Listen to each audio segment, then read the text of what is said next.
Why does your scanner show the P2702 engine code?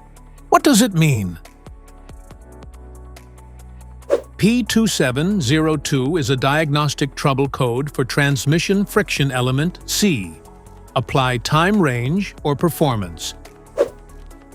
The P2702 engine code for indicate your car's computer, PCM or TCM, has detected that a specific clutch or band inside the transmission is not engaging or applying properly within the expected amount of time.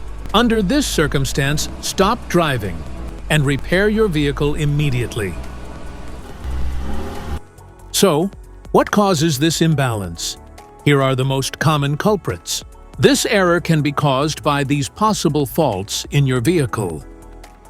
Low transmission fluid, defective shift solenoid, worn or damaged clutch packs, faulty speed sensors, wiring or electrical issues.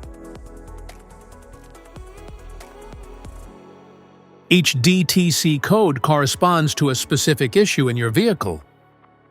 This error code occurs in any OBD2-equipped vehicles, especially in those manufactured since 1996, and it is commonly found in vehicles like Ford, Dodge, Toyota, and Chevrolet. If you want to fix this error code, let us know in the comments section. We will definitely make the video on your demand. If you like this video, don't forget to subscribe to our channel. Thanks for watching.